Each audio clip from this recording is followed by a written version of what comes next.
southwest of Germany, and it is one of the beautiful city of the region.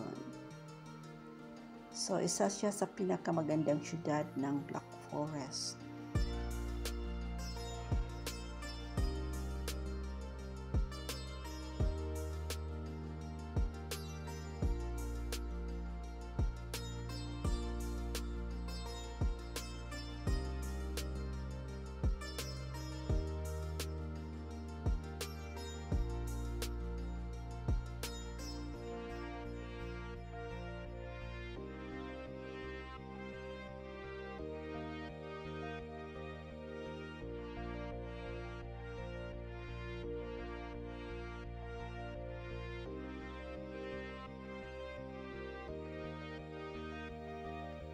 So, heto guys, walang magawa kasi New Year. So, nagpasyal-pasyal, gala-gala, sightseeing. Although the shops here and the establishments are all closed during holiday, especially during the Christmas and New Year.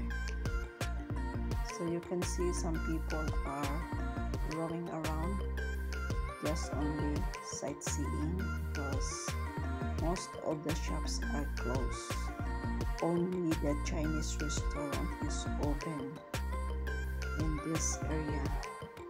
So, nagpapahinga din ang mga tao kasi yun lang ang araw ng kanilang pahinga, New Year's Day. So, kinabukasan, resume ulit ang kanilang business. So, at least, nakapagpahinga din ako, nakakapagala-gala, busog lang ang mata sa kakatingin.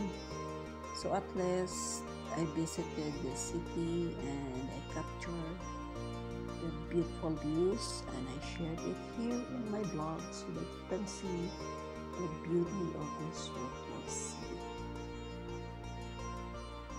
So magala-gala lang tayo guys, kung saan tayo makarating, hanggang doon na lang. So see you later guys.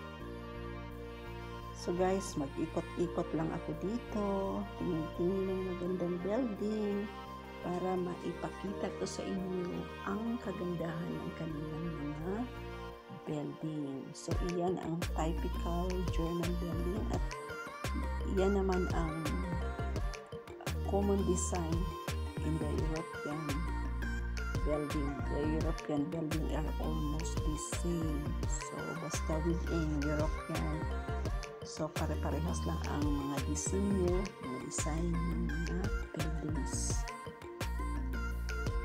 So dito lang ako nag-pusing-pusing para souvenir, nag-selfie kasi just once in a blue moon lang maka-ikot dito sa lugar na to kasi kailangan mo sasadyain. So if you want to visit this place, you have appointment kasi hindi naman siya malapit. It's little bit far from where I am living. So I will take the chance to roam around, mag-selfie, ikot-ikot, tingin-tingin ng mga magandang view. So ito, share ko sa inyo ang aking travel vlog during New Year's Day. So ito lang ang aking mapakita guys, ang aking selfie dito sa commercial center. So ito, papaalis na kami. So maglalakbay pabalik sa bahay. So ito yung madaanan ng mga buildings sa syudad ng Rottweil. So Rottweil is not so far from the border of Switzerland kasi ang South Germany is the border of Switzerland. The nearest border, it is nearest to the Schaffhausen, the Baden-Württemberg.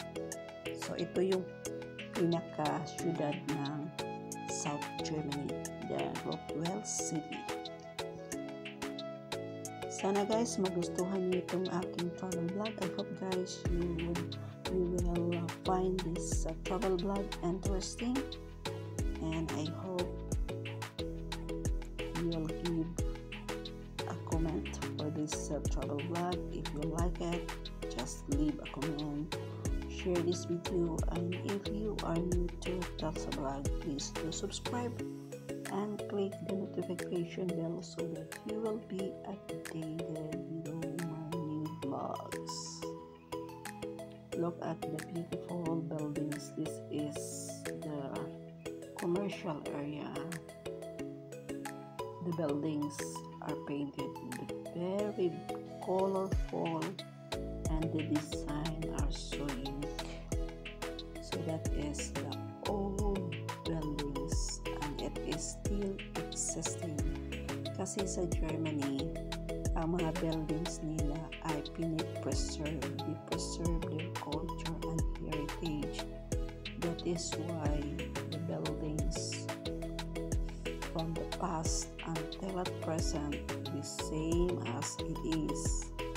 So pinipreserve nila kasi iba ang kanilang design kaysa ibang bansa. They are unique and they are special.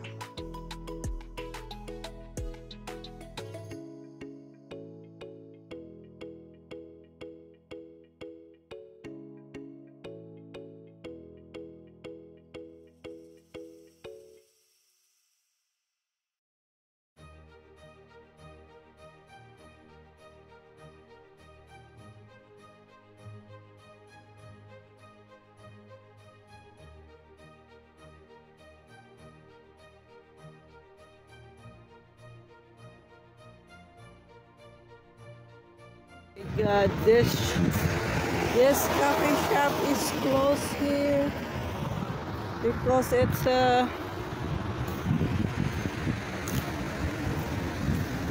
it is a holiday. It's New Year, so every shop is closed. All the shop here, guys, is closed. This is the Rotwell City of the Black Forest, one of the oldest city in Baden-Württemberg. So see you later, guys. This is Telsa Vlogs. Happy New Year.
Guys, hanggang dito na lang tayo kasi sarado ang mga shops. The shops are closed. So until here, and I will see you again in my next vlog. Take care and God bless everyone. I'll see you again in my next vlog. Hi guys, thank you for watching. I hope you like this travel vlog of Telsa right here from Rotwell City, southwest of Germany. See you in my next vlog. Bye bye. Happy New Year.